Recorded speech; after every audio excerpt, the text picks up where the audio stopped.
Mm,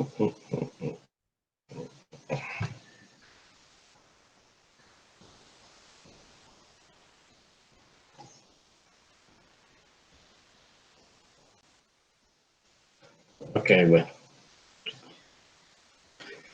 Esperemos que no siga molestando. Entonces, como les decía, bueno, aquí el caso del bovino tenemos esa placenta de tipo epitelio corial, cotiledonaria. Recordemos entonces que esta placenta es capaz de producir también hormonas como, aparte del antógeno placental, de producir progestágenos y estrógenos, y que básicamente pues esos estrógenos y esa placenta pues permiten entonces que en el momento, bueno, la progesterona ayuda al mantenimiento de la preñez y los estrógenos pues favorecen el momento del parto.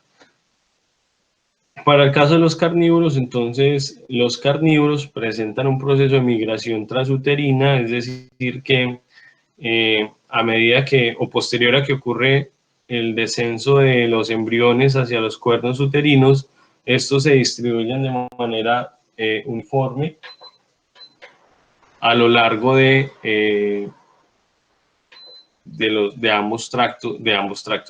ambos cuernos uterinos. Este tipo de placenta zonal, ¿cierto? Como se ve ahí, entonces es completa en perros y gatos, pero algunos carnívoros, por ejemplo, como el hurón, no presentan un disco, por decirlo así, un cinturón completamente que rodea completamente el feto, sino que lo puede presentar de forma incompleta, como es el caso del hurón. Vemos acá la fotico, vean, entonces este es la banda que rodea completamente al feto, y así sería como se comunicaría entonces esta placenta con el útero materno. Vean ahí el fetico. Yo pensaría que ni siquiera es un fetico todavía, sino que es un embrión.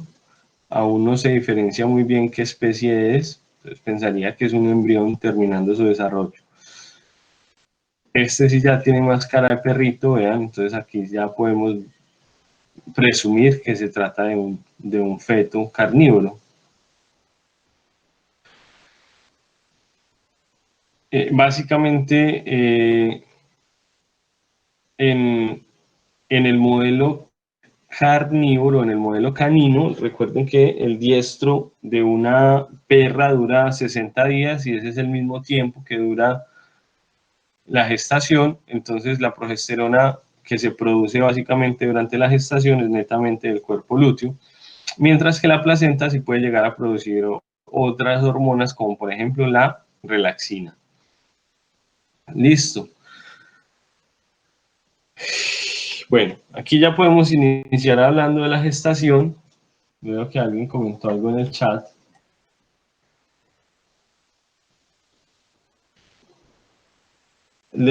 O sea, Marcela, si estamos en clase y tú me dices que me escribes por Slack, pues no sé, pensaría yo que podrías escribirme por acá. Cierto, o sea, no hay ningún problema con que el comentario que me hagas por Slack me lo puedas hacer por acá. Listo. No sé si está todavía Marcela conectada o no. Bueno, una vez entonces termina o no termina, sino una vez el desarrollo embrionario termina todo ese proceso de organogénesis, ya hay diferenciación sexual, ya todos los tejidos están prácticamente formados o al menos están establecidos para terminar su desarrollo, pues comienza ese desarrollo fetal. Todo este proceso, o sea, desde la fertilización, desde el reconocimiento, desde el desarrollo embrionario temprano, ¿cierto? Ese proceso en la hembra, o sea, una cosa es lo que está ocurriendo en ese embrión y en ese feto, pero otra cosa es lo que está ocurriendo en esa hembra. Entonces, esa hembra, Katy, levantaste la mano otra vez.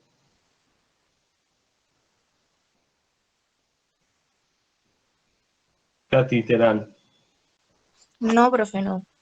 Ahí me aparece como si tuviera la mano levantada. No sé, profe, porque ahorita que usted me preguntó fue que lo hundí ahí, pero ya no he alzado más.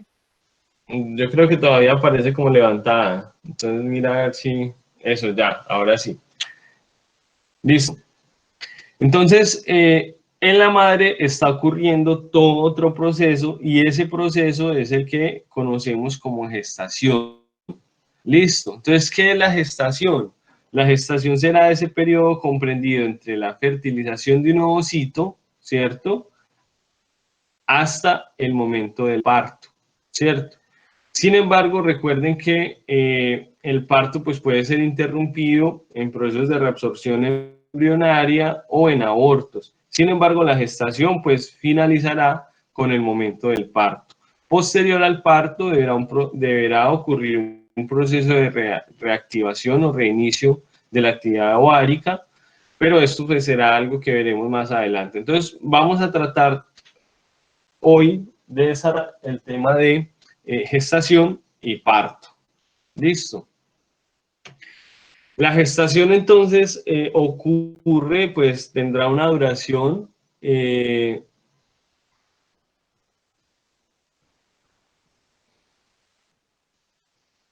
una duración, perdón, dependiendo de cada especie. Es así como, por ejemplo, en la vaca, pues tenemos una duración de más o menos 290 días, equivalente a 9 meses.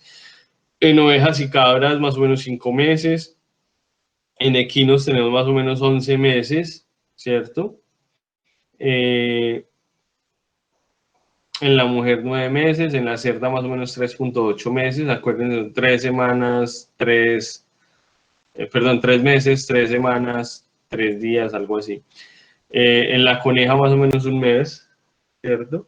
Y vemos cómo no todas las especies tienen esa producción de progesterona por parte de la placenta. Es decir, si bien, por ejemplo, para el caso bovino, vemos que de estos 9 meses, de 6 a 8 meses, hay producción de progesterona, pues vemos como, por ejemplo, para el caso de la yegua, la producción de progesterona es más o menos durante los 70 días y en muchas especies como en la gata, como en la cerda y demás, pues la placenta no está produciendo progesterona. El número frecuente de partos, pues, que ocurre en cada una de estas especies es variable, ¿cierto? Teniéndose, pues, que en la yegua particular y en la vaca particularmente es uno. Son muy raros los casos en los que una vaca, por ejemplo, tiene un parto múltiple y generalmente estos partos múltiples en los bovinos, pues, acarrean problemas de tipo reproductivo. En el caso de la cerda hablamos de 8 a 12 lechones, en el caso de las cabras hablamos de 1 a 3 y las ovejas también normalmente pues pueden dar de 1 a 2. Eh, hay diferentes causas que pueden generar estos partos múltiples, por ejemplo en el caso de las ovejas, y de hecho muchos investigadores han buscado hacer una selección de estas ovejas para poder aumentar, por ejemplo, los parámetros reproductivos. Sin embargo, no han podido concluir con respecto a que si esta es una condición genética o es una condición pues netamente particular pues o idiopática de un individuo. Es decir, no es propio de la especie, sino es una condición particular de él y ya.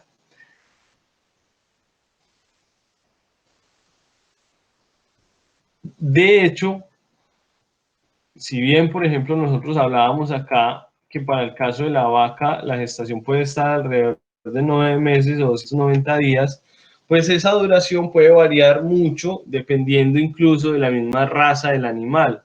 En ese caso, por ejemplo, las especies cebuinas pueden demorar un poco más en su gestación, llegar a 295 días, y otras especies como perdón, bueno, no, en realidad es otra especie, ¿cierto? Este cebú es Bos taurus indicus, mientras que estas son Bos taurus taurus. Entonces, para el caso de las vacas como las Holstein o las Jersey, la gestación puede ser un poco más corta en comparación, por ejemplo, a una vaca pardo suizo o Hereford, y mucho más en comparación a una vaca Brahman o una vaca Gir. Entonces, hay variaciones en la duración de la gestación, dependiendo pues no solamente de la especie, sino también de la raza de una misma especie. Y estos son valores que nosotros debemos tener muy presentes a la hora de analizar pues esas condiciones reproductivas de un sistema de producción. Recuerden que el fenotipo es igual a el genotipo más el ambiente. Entonces, nosotros debemos pensar que el ambiente, pues, como ustedes lo han definido muchas veces, y creo que el profesor Caraballo es experto en enseñarles a todos a definir el ambiente, pues aquí vamos a tener que el crecimiento de un feto dependerá no solamente de sus factores genéticos, sino también dependerá de los factores ambientales. Y factores ambientales estarán dados propiamente pues por el espacio en el que él se encuentra, de tal forma que pues la nutrición, la edad de la madre, el riego sanguíneo que tenga la placenta, el estrés calórico al que se exponga, por ejemplo, un feto, pues generará un efecto en su crecimiento. Del mismo modo, como les decía hace un momento, pues las hormonas que estén producidas en la madre y que pueden dispersarse hacia el feto, estarán generando un efecto en este feto, que puede llevar entonces a crecimiento, a talla, a peso y demás. Listo. Entonces, eso significa que, por ejemplo, una cría muchas veces puede nacer con tallas superiores o inferiores al promedio, dependiendo entonces de estas condiciones ambientales. Y generalmente vemos muchas veces crías que nacen con tamaños un poco inferiores a los normales del estándar de la raza, pero que posteriormente entonces ellos equilibran ese crecimiento a medida que su genotipo se regula con el ambiente al que esté expuesto.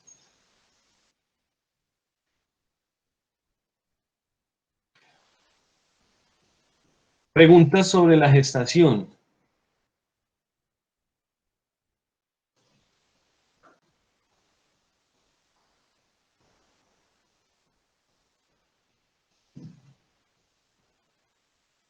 No hay preguntas. Bueno. Entonces, una vez finaliza la gestación, es decir, una vez ha pasado todos estos días, ya sabemos que el embrión se convirtió en feto, que el feto creció y está listo para el nacimiento, pues vamos a ver que este feto se encuentra en unos líquidos, ¿cierto? Él se encuentra dentro del amnios, entonces tendremos o encontraremos el líquido amniótico, y adicionalmente está el corion fusionado con el alantoides, entonces observaremos el líquido alantoideo. Listo, entonces vamos a encontrar básicamente dos líquidos, el alantoides, el líquido alantoideo y el líquido amniótico. Entonces este amniótico, pues básicamente está compuesto por la orina del feto, por secreciones que haya tenido este feto, de sus vías respiratorias y bucales, y por parte pues del trasudado de la circulación materna. ¿Qué hace este líquido amniótico? Pues protege contra impactos, ¿es cierto? Hace de amortiguación, evita que la piel del feto se pueda adherir a la membrana amniótica y facilita la dilatación del cuello uterino en el momento del parto. Muy importante esta característica porque ahorita la vamos a discutir. El líquido alantoideo también está compuesto pues por orina fetal, pero también comprende entonces toda el depósito de heces pues no de heces, sino de excretas y de filtración que puede ocurrir a lo largo de esa gestación. Básicamente, este líquido alantoideo pues almacena productos de la excreción fetal que no pueden regresar a la madre, o sea, que no pueden ser eliminados por vía circulatoria, y ayuda entonces a mantener una presión osmótica en el plasma fetal para facilitar entonces intercambios de nutrientes y demás. Nosotros podemos diagnosticar, por ejemplo, la gestación dependiendo de las etapas en las que este se encuentre. Básicamente, este es el modelo bovino, ¿cierto? Y en el modelo bovino se habla de una posible gestación cuando no hay un retorno al estro posterior a los 24 días, demostrado el último calor. Se puede evaluar el nivel de progesterona, sin embargo, esto no es muy común ni ha sido tan confiable. Y generalmente entonces, posterior a los 30 días de gestación, se recomienda hacer un ultrasonido. En animales como por ejemplo los caninos, el ultrasonido también se hace más o menos a los 30 días, y en animales como los ovinos, por ejemplo, se recomienda hacer ya posterior a los 60 días. Si nosotros en los bovinos, por ejemplo, en equinos, hacemos palpación, pues podemos evidenciar entre el día 30 y 65 una vesícula amniótica. Acuérdense que entre el día 30 y 65 vamos a encontrar pues un embrión que está finalizando su desarrollo. Por lo tanto, se debe ser muy delicado en la manipulación porque podemos inducir pues una muerte embrionaria. Ya posterior a los 60 días, pues se comienza a ver otra serie de características, como pues una simetría de los cuernos uterinos para el caso del bovino, y aquí ya la manipulación pues es un poco más tranquila en el sentido de que el feto pues ya está completamente desarrollado, que está rodeado de esa vesícula amniótica, y que pues si bien podemos inducir un aborto, pues debemos ser delicados, es mucho más resistente ese feto a que cuando palpamos un embrioncito en desarrollo.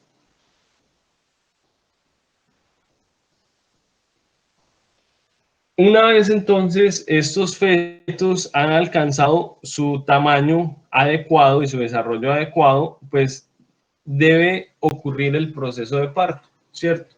El proceso de parto básicamente está compuesto en 3 etapas, y estas etapas pues las vamos a ver acá en este cuadro, que son la primera, la dilatación del cérvix, la segunda es la expulsión del feto, y la tercera es la expulsión de las membranas fetales. La dilatación del cérvix es cuando comienzan a ocurrir contracciones de tipo uterino, y estas básicamente pues dan con la apertura del cérvix. Generalmente aumenta la frecuencia respiratoria y cardíaca, y hay una cierta inquietud en la hembra que está iniciando este proceso de parto. La segunda etapa del parto es la más característica porque las contracciones uterinas y abdominales aumentan, la dilatación del cérvix es total, pues cierto, es completamente grande, que permite ya la salida del feto, y esta etapa finaliza con la expulsión del feto. En cuanto al comportamiento como tal de la madre, encontramos que esta generalmente se echa, puja, ¿cierto? Busca entonces un nido, se comienza a observar la salida del anios, ¿cierto? Por la vulva, y cómo hay ruptura del anios para que finalmente pueda salir de esa cavidad amniótica el feto, dando como resultado ese parto. Posterior a ello, entonces vean que aquí solamente en esta etapa hubo expulsión del feto, pero recordemos que ese órgano que nos acompañó durante toda la gestación y que hace parte de nosotros, o sea, la placenta, pues también debe ser expulsado. Entonces, en esa tercera etapa de parto, iniciaremos pues el proceso de expulsión de membranas fetales, que básicamente pues ya genera una atonía del útero, o sea, esas contracciones uterinas disminuyen y por lo tanto pues ya eh, el desprendimiento como tal de esas vellosidades será de forma gradual para finalmente hacer una expulsión de todas las membranas fetales. Aquí hay algo que tenemos que tener claro, muchachos, y es más o menos cuánto duran estas etapas en cada una de las especies, y generalmente nosotros pues tenemos que ver cómo ocurre. Entonces, más o menos en una perra, el parto puede durar más o menos 6 horas, ¿cierto? Puede durar hasta 24 horas en camadas grandes, cuando se necesitan, pues, sin necesidad de ningún tipo de asistencia, ¿cierto? Y la expulsión de la placenta va con cada uno de los cachorros. Muy diferente, por ejemplo, a la cerda, donde el parto como tal puede durar alrededor de 3 horas y la expulsión de las membranas será posterior a la salida de las crías en un tiempo de más o menos 1 a 4 horas. Para el caso de las vacas, vean, en las vacas el parto como tal, o sea, el proceso de parto puede durar, ese inicio, esas contracciones puede durar de 2 a 6 horas, pero en la salida del feto como tal podemos hablar de media hora a 1 hora. Muy importante esto, muchachos. De 6 a 12 horas posterior a realizado el parto ocurrirá la expulsión de las membranas fetales. Eso significa que si ustedes observan una hembra que posterior al parto, 1 a 2 horas, no ha expulsado las membranas fetales, no se puede hablar de ningún tipo de enfermedad o de ningún tipo de, de retención placentaria. Se habla de retención placentaria cuando han finalizado 12 horas después del parto y no se observa una expulsión de la placenta. Sin embargo, la utilización de compuestos como por ejemplo oxitocina en este tipo de individuos cuyas paredes uterinas tienen una refractariedad por el tema de las contracciones que ha tenido, es una pérdida de dinero. Listo, para que ustedes entonces tengan claro que cuando hay una retención placentaria, se considera como tal retención placentaria en los bovinos después de 12 horas de parto, y que la aplicación de oxitocina en ese momento pues no tendrá ningún efecto. Listo.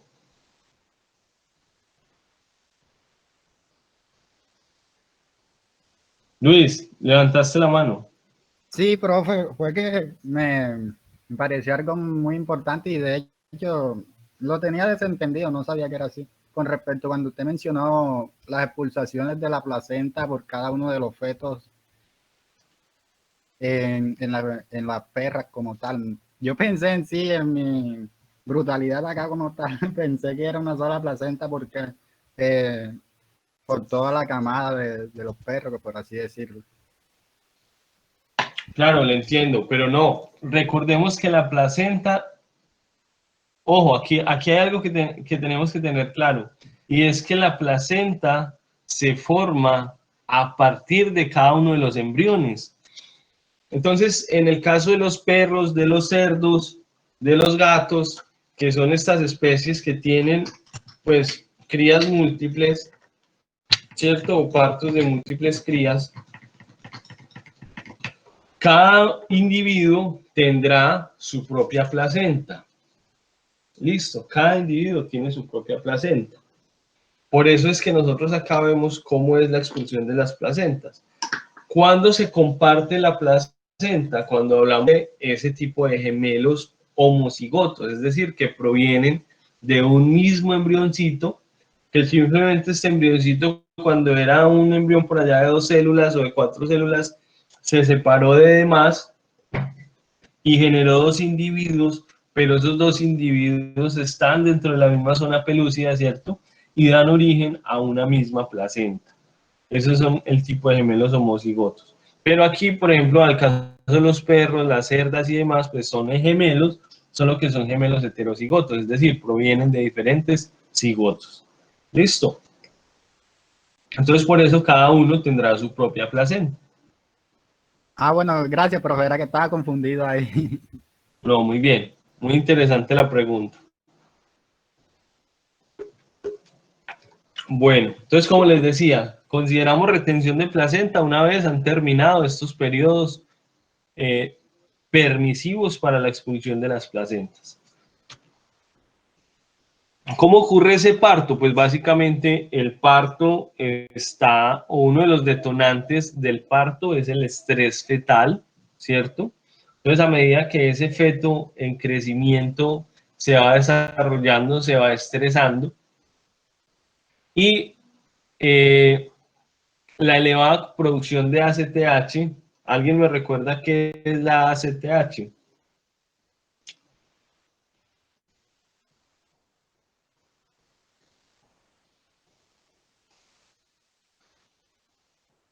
A ver, de los presentes por acá, ¿dónde está? Profe, no, la hormona adrenocorticotropa, ¿no? Así es, muy bien, muchas gracias, José. Entonces, esa hormona que el feto estará produciendo, pues se eleva a ciertas concentraciones que induce el aumento de producción de cortisol. Listo. Este cortisol fetal básicamente estimula para que la progesterona placentaria se convierta en estrógenos, y estos estrógenos entonces induzcan otros efectos como el aumento de las contracciones miometriales, el aumento de la presión uterina, la estimulación cervical, la liberación de oxitocina para aumentar la presión, y que se comience entonces a desencadenar toda esta serie de contracciones. Por otro lado, el cortisol induce la producción de prostaglandina F2 alfa. Recordemos que la prostaglandina F2 alfa es la responsable del proceso de luteólisis. Entonces, acá habrá luteólisis del cuerpo lúteo, ¿cierto? Obviamente, reduciendo la producción de progesterona ovárica y pues induciendo entonces la contracción también de las paredes endometriales. Y adicional a ello, entonces, la producción de relaxina, que esa encadenará, pues, digamos, ese estímulo, esa contracción de los ligamentos pélvicos para favorecer, pues, la salida del feto.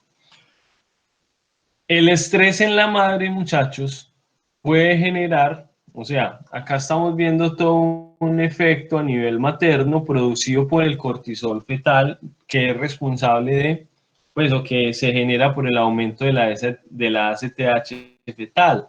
Pero el cortisol materno también puede desencadenar estas mismas condiciones de parto.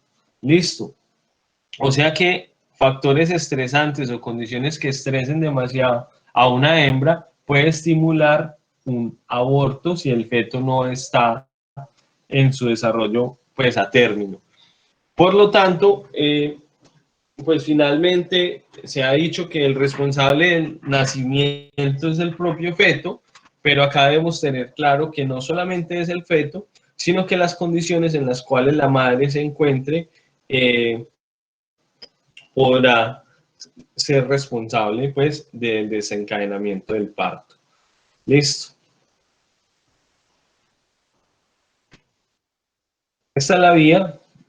Antes había otra diapositiva como esta, por eso me la salté, porque acá vemos entonces cómo a partir de la progesterona, entonces en una vía esteroidogénica se convierta esta en androsterediona para finalmente convertirse en estradiol, que será el que generará ese efecto a nivel miometrial. Listo. Recordemos entonces que no todas las especies pues tienen esta producción de progesterona a nivel fetal, por lo tanto, pues, o a nivel placentario, por lo tanto, la inducción de un proceso de luteólisis pues generará o desencadenará inmediatamente el parto. Pues acá vemos cómo, por ejemplo, durante el parto, ¿cierto? Se aumenta el cortisol fetal, se estimula una disminución de producción de progesterona, ¿cierto? Por el proceso de luteólisis, aumenta la producción de estrógenos y aumenta la producción de prostaglandina para generar entonces todo un proceso de parto. Aquí vemos entonces cómo la presión del feto sobre el cérvix genera un feedback de tipo positivo, estimulador, que desencadena la liberación de oxitocina para que la oxitocina genere entonces presión sobre el miometrio para facilitar la expulsión del feto. Por eso les digo, son tan altas las concentraciones de oxitocina que produce, que son liberadas en la neurohipófisis, que finalmente el inyectarle oxitocina después de 6 horas o 12 horas posparto a una vaca no va a generar ningún resultado porque ya estos receptores de oxitocina en el miometrio estarán pues en un proceso, ¿cómo se dice? Refractario, por decirlo así, a la oxitocina. Entonces de nada nos sirve aplicar oxitocina en una hembra que tenga algún tipo de retención placentaria. Acá vemos entonces el posicionamiento de una cría bovina para el momento del parto, pero nosotros podemos encontrar otro tipo de posicionamientos. Todos estos posicionamientos son anómalos y deben ser entonces ayudados en un proceso de parto. O sea, es decir, cualquier cría bovina que esté ubicada en cualquiera de estas posiciones de las presentes a continuación, pues no permitirá que el feto pueda salir exitosamente y por lo tanto habrá que recurrir ya sea a un tipo de asistencia manual o a un proceso quirúrgico pues mediante la realización de una cesárea. Listo. Una vez ocurre el parto, ¿cierto? Una vez finaliza el parto, el animal o la hembra, la madre, inicia un proceso que se conoce como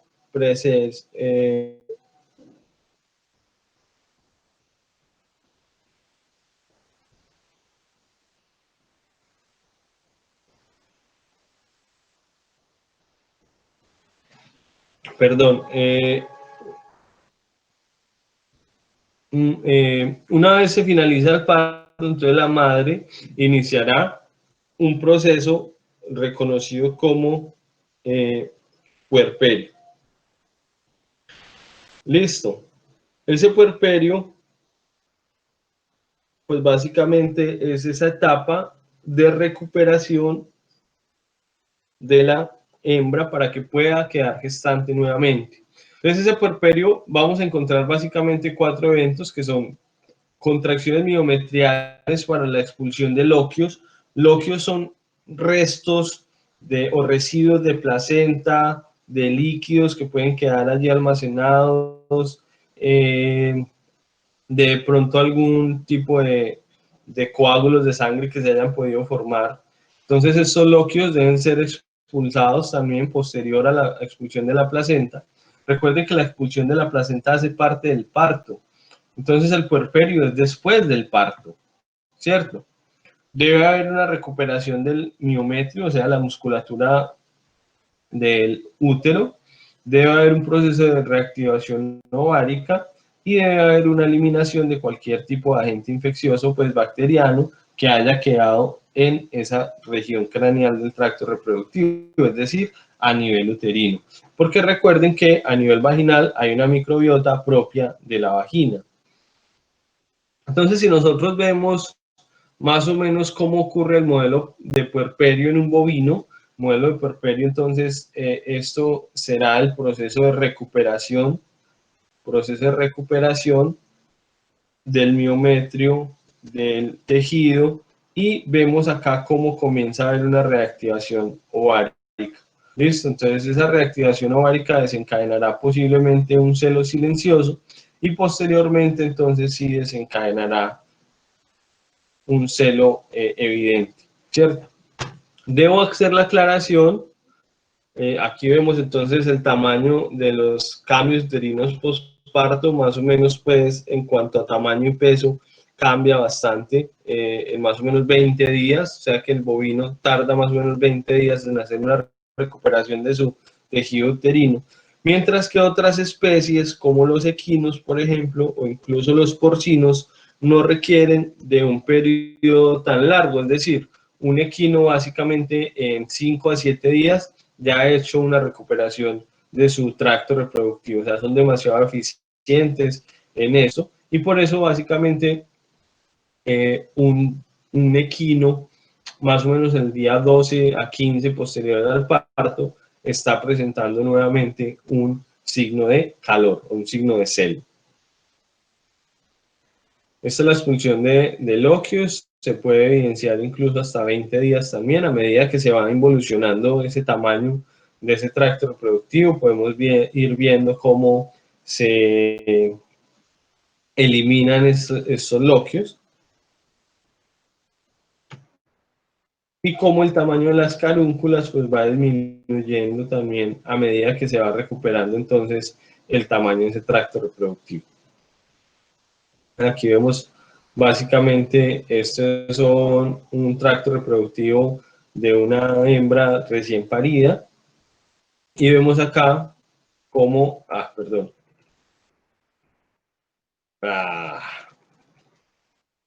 me fui por donde no era, ya. Vemos acá entonces cómo este tracto se va reduciendo, va comenzando a haber una actividad ovárica y se va comenzando a ver entonces nuevamente la presencia de folículos, procesos de formación de cuerpos blancos a partir de los cuerpos lúteos y una recuperación entonces completa casi al día 20. Listo. Posterior al parto inicia la lactancia. Ustedes son expertos en lactancia, puesto que en fisiología de la producción hablan de toda la producción de leche. Entonces aquí básicamente pues vamos a recordar un poquito sobre la producción de la leche. Recuerden entonces que esa glándula mamaria se forma también durante el desarrollo embrionario y que finalmente entonces entre la pubertad y la preñez va a haber una serie de cambios que posteriormente aumentarán también durante la lactancia. Finalmente, cuando finaliza la lactancia, pues hay involución nuevamente de la glándula mamaria. Entonces, durante la pubertad prácticamente las glándulas mamarias no son notorias y estas se desarrollan entonces durante la preñez, finalmente por efecto pues de estrógenos y progesterona hay efecto también sobre las glándulas mamarias. Acá vemos entonces cómo estas novillas pues que no tienen una glándula mamaria como tal desarrollada, comienzan entonces a desarrollar sus glándulas mamarias, que de hecho los productores o los ganaderos dicen que cuando una vaca comienza a llenar ubre, ¿cierto? Es que ya va a parir. Entonces dicen, no, si la vaca no ha llenado todavía se demora, ¿cierto? Pero estos son conocimientos empíricos que ellos pues en tantos años de producción han venido aprendiendo. Entonces acá vemos que esta glándula mamaria, pues su tejido secretor aumentará, ¿cierto? Aumentará incluso durante la segunda preñez, terminará pues prácticamente su normal desarrollo y que posterior entonces a un proceso de lactancia iniciará un proceso de involución que es necesario pues para garantizar la siguiente lactancia.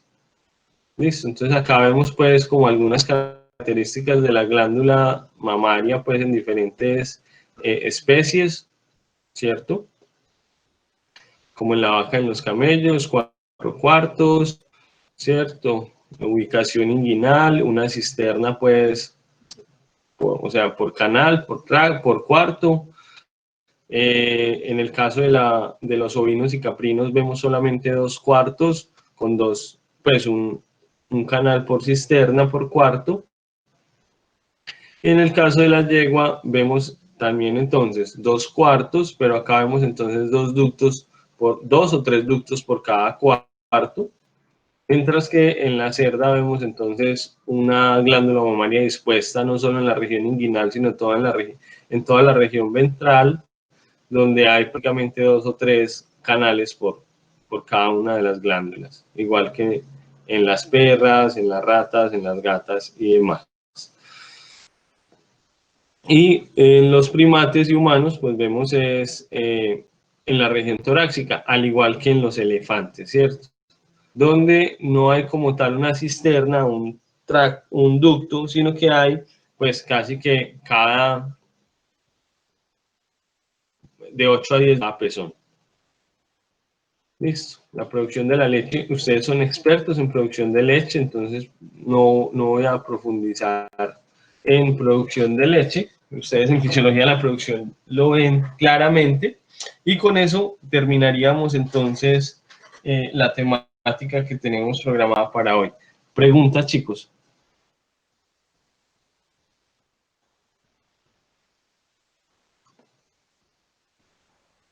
Muy bien, chicos, entonces si no hay preguntas, recuerden que el plazo para entregar la tarjeta fisiológica informativa es hasta el día viernes.